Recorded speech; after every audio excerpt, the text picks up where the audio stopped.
So welcome back to the Think Small podcast. My guest today is Karen Young from HR Resolutions. And I'm really excited for this conversation today. I have a background in, in selling an HR solution with Insperity. I was with them for about 4 years, and they're a fantastic company. But you guys operate sort of as a boutique, very close partner of your clients, providing HR resources and solutions similar to that of a large company, but giving that white glove experience. Welcome to the podcast. Thanks, Alex. I'm glad to be here. And a boutique is probably the right way to say that. That's the phrase I use when we're recruiting, that we are a boutique HR consulting firm. And we literally work just like a big company HR department, but providing only the HR pieces that our clients need when they need them. Yeah, and that's a key differentiator, I think, right?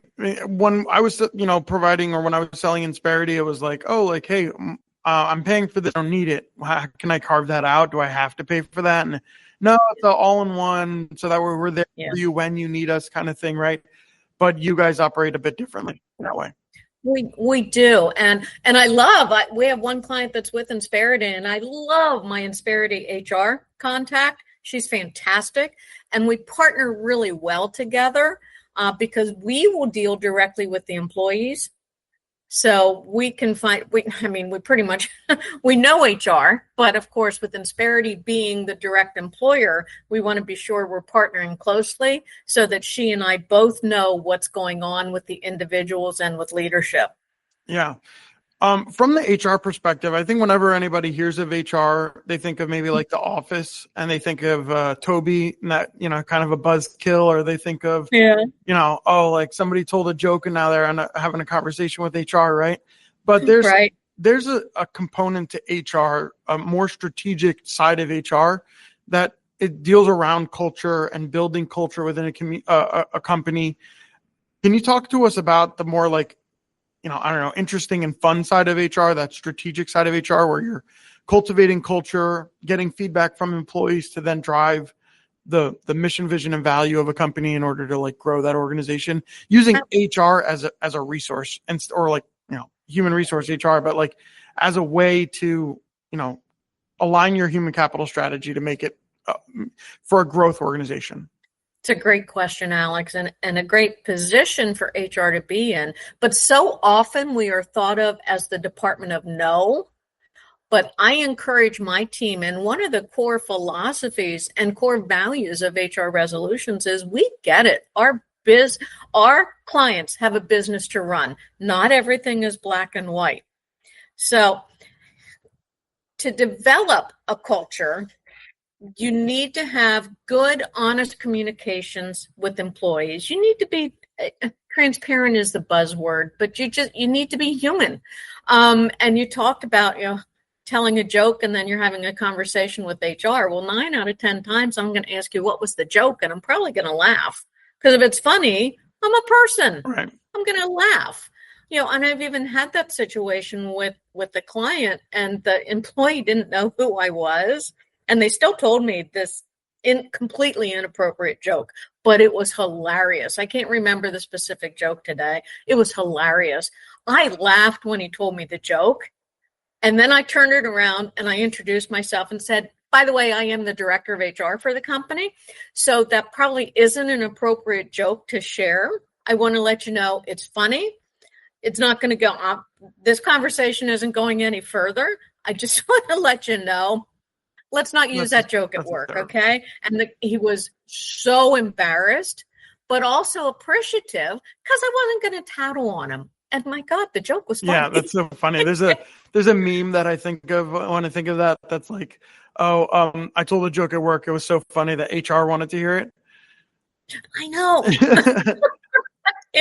And if you look at, I'm addicted to TikTok, and there's a group called HR Clips. They do some of the funniest parodies on HR. It's 2 guys, they're singing, they're acting inappropriately, but they're getting the point across, but they're still having fun. And I think that's another important thing at work. Another one of our core values is that HR is fun. If we wouldn't laugh at some of the stuff, we would lose our minds, because it can get crazy. Our job, any HR department's job, should be to give guidance and to consult and to make sure that our leaders are aware of the risk with the actions that they want to take. And we need to provide them options. And by partnering with leadership and getting to understand the business strategy so that we can help them align the people strategy, that's how a company's going to, number one, set themselves apart from their competition. And number two, be more successful because everybody then is working toward the same goal.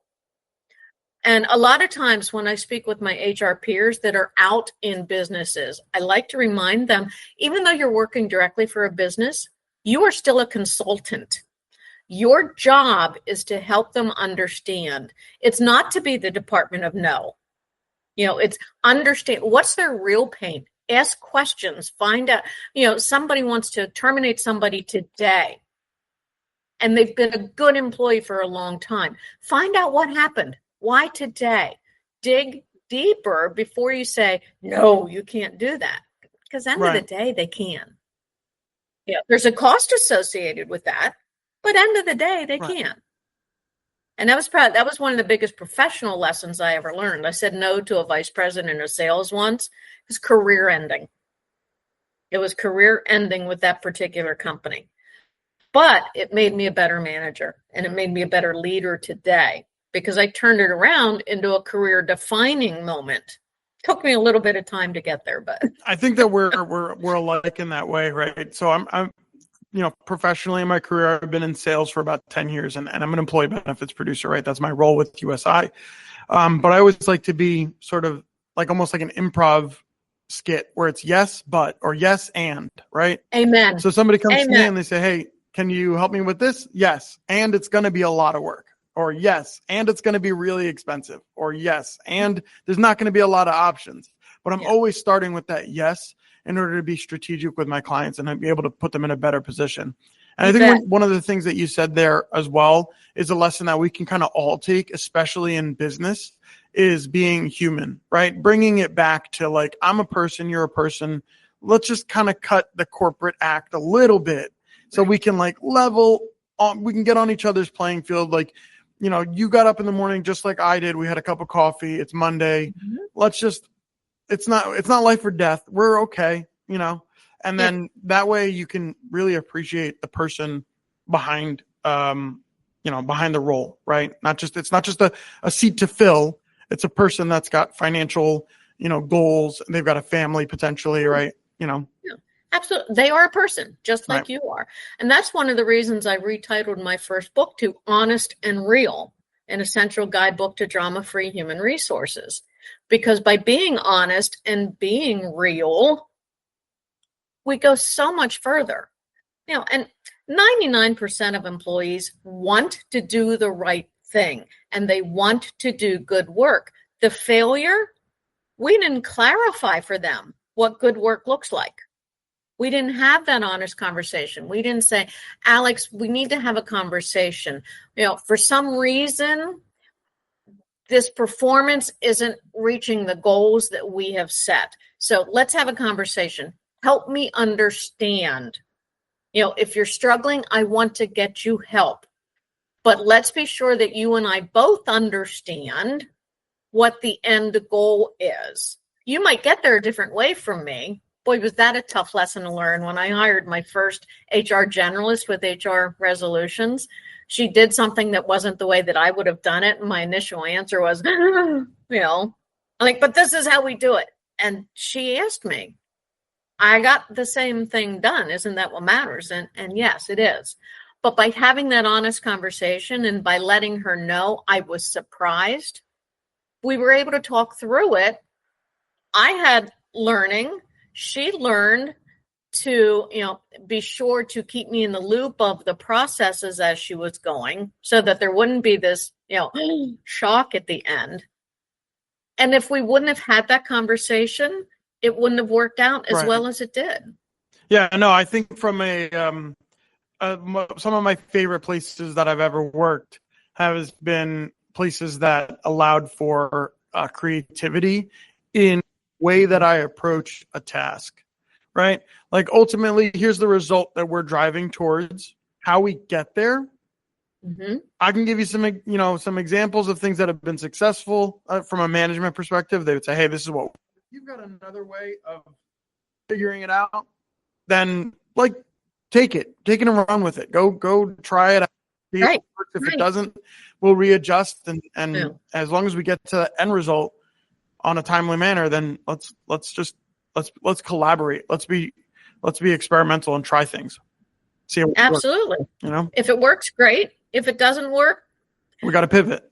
We're not curing cancer at HR Resolutions. Right. Well, so there are always options. There are always ways to approach things. And, one of the things I encourage my staff to do is this is a safe environment for them at HR Resolutions. I encourage them. If you make a mistake, it's okay. I mean, for heaven's sakes, I made a mistake that lost a client. I was mortified. But it's okay. Come to me and tell me I made this mistake, but then follow that up with, these are the steps I'm going to take to prevent it from happening again. That's all I ask. Right. Let me know what you learned from it. Kind of continuing down that same pathway, my least favorite places to work have places of limited creativity, right? Where I had to run every email by my manager. I'm like, I don't need to do this. Or like, everything was KPI driven, right? Like make sure you're here from 8 to 6 and make your 200 calls a day. And, things like that would be like, strap me to a desk. And that's like for a person that needs to move around and collaborate and talk with people, that's a challenging role for me. So I think that I wouldn't be surprised to find out that more people like working in the former, right? In the way that is creative and free flowing than in a more rigid environment. It's quite interesting though. There are some that cannot function well in that type of an environment. There are some that need the rigid oversight. And at HR Resolutions, that doesn't fit. Because I don't want to say we're loosey-goosey, but my philosophy is as long as our clients are happy and the work is getting done, I don't care when you do it. I don't care how you do it. As long as the clients are happy and the work is getting done. That works great with the majority of people, but as leaders, we also have to keep in mind not everyone can function that way. So one of the things I like to talk to our leaders about is make sure that you understand what motivates the individual, what helps them be their best. Some might need that micromanagement. I am not a micromanager, but if someone needs my help, if they need help looking at an email, evaluating, is this what I want to get across? Is this, here's the situation with the client. I'm more than glad to do that. But if I had to do that for every email that they did, I wouldn't be able to function well as the leader either.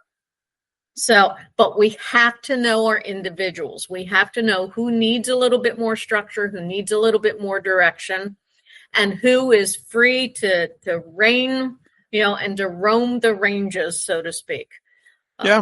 Getting to know your employees, there is nothing wrong with that. It is not dangerous. Now we don't want to cross into anything that unethical, immoral, or, any of the protected classes, but get to know your people. Let them come to work as the whole individual. You use the example of having to make 200 phone calls. You know what? Frankly, anybody can make 200 phone calls a day. Anybody. But are they good phone calls? Probably not. No, they're dialing. They're dialing 200 numbers, and they're checking off a box. That's really not what we want. We know that 200 phone calls a day leads to success. It is in sales. It is a numbers game. 100%. It is a behavior and numbers game. But I would sooner somebody make 100 I'd sooner somebody make 50 quality phone calls than pound out 200. Right. And it depends upon the individual. Yeah, no, it makes me think about like DISC training, like the personality types, DISC, right? Oh, yeah. And we did it at one point.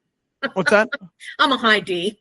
Yeah. Oh, yeah. No, I'm a C type personality, actually. Okay. I think where I'm primarily interested in lots of data. Give me everything so I can make informed decisions. Right. You're the conscientious thinker. Yes. Right. So, and I was working with, it was sort of like, I'm the C type and my manager at the time was like a high D, very high D, so it was just, we were like oil and vinegar or oil and water. Right.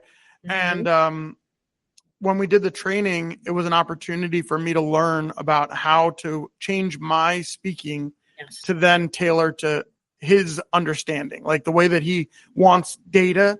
So like, I'm like, all right, give me everything. And he's like, just give me the bullets. So it allowed me to change my approach with my manager. And it was a very useful training. I was able to like leverage that training, continuing it into my sales process and thinking about how my clients actually work. But then I could see how an employer would absolutely deploy like DISC training in their organization. So that way they can have better communication from employee to management, and then from management to upper management, and then the entire hierarchy. It's so important. And so a message to the listeners, if you are speaking with someone and you see their eyes glaze over, it's not because they're bored. It's not because you're not sharing important information. It's because you're not sharing it in a way in which they can hear you. All as they are hearing is wah, wah, wah, wah, wah. So I'll bet you noticed a change, Alex, in your supervisor's responses to you when you tweaked how you were delivering the message. Now, hopefully your supervisor turned that around and recognized the way in which you needed to receive information. I know. Yeah. They usually don't. They usually don't. I try to, because we do. Everyone that starts with HR resolutions, we go through an extended DISC evaluation so that we all know how we can all work together. And once a year, we do a recap. And we have a coach talk to us about each other's communication styles so that we can continue to work smoothly together. I am probably the biggest offender of not adjusting. I do work on it. And I think my staff recognizes that I work on it. I don't always hit it out of the park, though. So maybe I need to add that as a 2026 goal for me. Absolutely. But you know what it did? What it did do was, I remember prior to receiving the training, I would give him the sort of like data dump, and I could see his head, like his face turn red, his hands would go up, and he would be like, that's just too much information for him. Right. And like, I didn't realize what I was doing wrong at the time. Was it like, because for me, that's all of it's important information. What the guy ate for lunch is important for, like, he's got he doesn't drink, so I can't get him a bottle of something as a celebration. 100%. All of it was important. And for my manager, it was like, whoa, dude, like slow down. That's too much information. So it changed the way I literally received the training. The next day I started implementing bullet points. Like, here are the 3 most important things that we need to know about this person. And it changed our relationship for the next, 2 to 3 years. It's magic, isn't it? Yeah. I mean, it seems like wizardry. Yeah. It isn't. I didn't realize how powerful it was until after I started doing it. I was like, I remember slowing down, like pumping the brakes, because I felt it. Like I was giving him too much. I reined it back, and I was like, oh, wait, let me give you 3 points real quick. These are the most important things. And he was like, oh, okay, great. Is there anything else? And I was like, I thought about it, and I was like, no, I'm good. Like, that's it. Good. Even though in my head I've got like 12 other important things. I'm like, the guy owns 2 dogs. Like, he's a dog lover. I'm like, all right, it's not important for him to know. Another important thing, if you're not sure what someone's communication style is, ask them, how would you like to receive this information? How would you like me to follow up with you? I can give you the background if you want it. And if, I believe the background is important, but you may only need, the top 3 points. What will work best for you? I want to be sure you receive the information that you need. Yeah. So, yeah. This is part of that like fun side of HR for me that people don't think about, right? Is like, when you talk about performance plans, it's like, all right, yeah, that's the sort of last step. All right, things aren't going well, let's correct the ship or whatever. But most people, I don't know what the stats are, don't escape a performance plan. Once you put on a performance plan, typically not too high. Right. Yeah. That's like an indication. Maybe you should spruce up the resume and get it out there. But, but there's ways to reduce your turnover by effective communication, by training within the organization, by doing these sort of like, culture building efforts to make sure that you're learning how to work best inside of the staff that you have. Right. Yeah, that's cool. Our company is entirely remote. So what we started doing, we have a Monday morning huddle. First thing Monday morning, we don't talk at all about work. We talk about what did we do over the weekend. We talk as a team. We talk as colleagues, not as boss and, employee. We talk as a team, and that sets the tone for the whole week. So even if you are working remotely, there are things you can do to keep your team together. Maybe weekly we're a small team, so weekly works. Right. But, there are things that you can do. There are ways that you can have fun. One of the things that I always like to talk about is, in the summer, if you're working in a manufacturing environment in the summer, bring an ice cream truck in. I mean, there are things like that. You can still do things like that even with a remote team. All of a sudden, somebody opens their email and there's a $10 Starbucks e-gift card in their email. Hey, thanks for all your efforts. Appreciate it. Stuff like that makes a difference. And it doesn't, absolutely. You know what? Doesn't have to cost an arm and a leg. Yeah, I couldn't agree with you more. Yeah. It really is that even some like just simple signs of gratuity, right? Hey, thank you so much. Okay. You're doing a great job. My current manager is phenomenal at instilling confidence in me, right? Where I come in and I say, hey, I'm interested in going down this thread of prospecting activity, or hey, I want to expand my knowledge on this. I'm thinking about taking a course, and he goes, you should absolutely do that. 100%. Yeah. And even like to the level where I say, I'm interested in this, and he goes, yeah, that would be a great fit for you, because I don't know, when you're being reinforced with positive, affirmations, positive, feedback, the level of appreciation and confidence that I've received from my management now is it's crazy. I'm like, I go into my one-on-ones looking forward to one-on-ones because I know that I can say, hey, I want to do this. And he goes, go for it. Every single time my management at this point is saying, take that risk, take that shot, see what it comes of it. If nothing comes of it, then we'll know to pass on it next time. But either way, I believe in you. And I appreciate my management right now for sure. For that. Good. Yeah. One thing for your listeners, if you want to make kind of an almost immediate change in your culture, first of all, you should hold one-on-ones with your direct reports, and you should have them hold one-on-ones with their direct reports. Weekly, monthly. I look at it as my responsibility to my team to make myself available one-on-one for them, nothing else going on. It is my time with them. It is my time for them. And I start every single one of them with, how can I help you this week? How can I help you this month? Change the agenda on your one-on-ones and flip it. Instead of it being your agenda as the leader, have it be their agenda. You can get to your agenda before the end of that one-on-one. You truly can. But flip it and turn it around to the employee first. Cover what's important to them. Support them, help them. You will be surprised at how quickly that will improve your relationship with your employees. Yeah. Just by flipping it, just by starting a call or a meeting out with, how can I help you?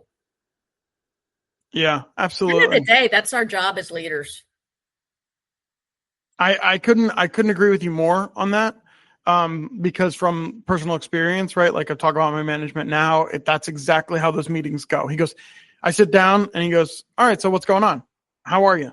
And and then I jump right to data dump. Let me give you everything I got. Let's talk about. His eyes glaze over. No, well, I feel like my current. No, I know. I think my current manager is more like a CI type personality, okay. So we gel a little bit easier because the same data is appreciated, right?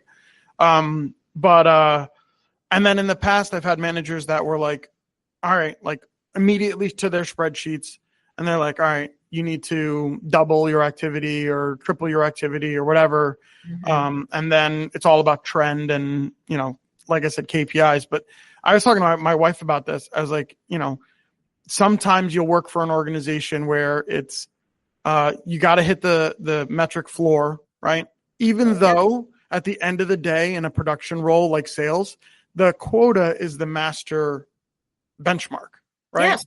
So if I hit my quota, but I don't hit other performance metrics, that still doesn't look right.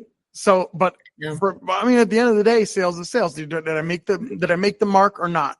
If I spent all of my time at networking events and meeting people and on the road talking to people inside of their offices, or if I spent every single day in the office making calls and setting kind of wonky appointments, what's better, right?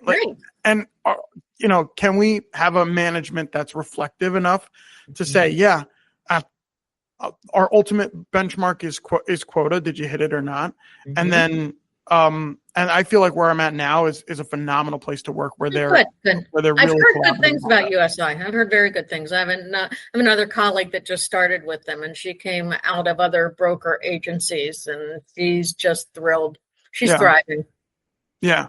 And I can tell just based off of our conversation that, you're like, you've got your finger on the pulse when it comes to all of the HR strategies to make a place a better place to work, make a place that people want to go to work. I literally have been up all night, like just thinking about how excited I am for work the next day a couple of times, even this week where I'm like, I'm on like LinkedIn at 1:30 in the morning. Like, this is a good prospect for tomorrow. Alex, set some parameters.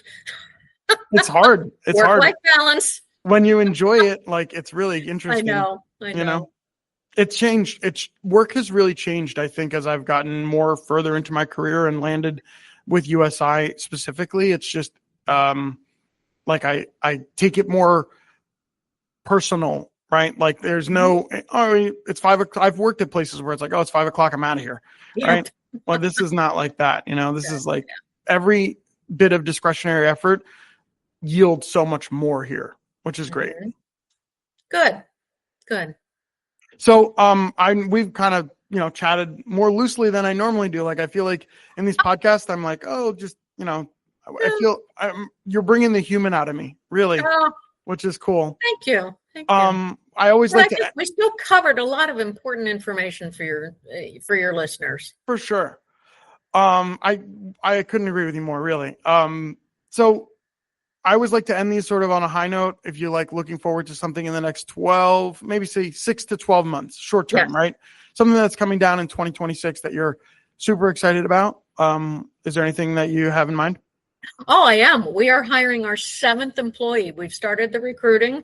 The plan is to have them on board the beginning of January. And it's, when I look back, because January will be 21 years old in January, I still giggle about that. I can't believe it. I'm just a little girl from South Central Pennsylvania. And here I am running a national company that's continuing to grow. So that is a biggie. And of course, I submitted for speaking at Society for Human Resource Managers Talent Conference and their annual conference again.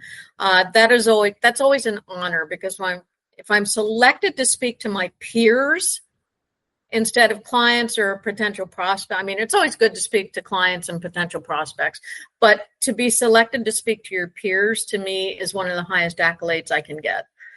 Because that tells me that I've arrived. Yeah, no, absolutely. Yeah. But the biggie is to watch HR resolutions grow to a point that I never imagined. I never imagined. Yeah, it's exciting. Congratulations on the benchmark for sure. Yeah. One of the initial goals of HR resolutions was so that I could mentor and bring up other talented HR professionals, and to be at a point where we're bringing on number 7 is just, I am humbled by that. Congratulations. Thank you. Thank you so much for your time today and for being a guest and for the candor and just the natural flowing conversation. Like I said, some of these podcast recordings, they go a little bit more like by the book, and this one was really fun. I was really looking forward to this one, and I can see why I was. Alex, thank you for having me. It was an absolute pleasure. Karen, have a great day. You too. Take care.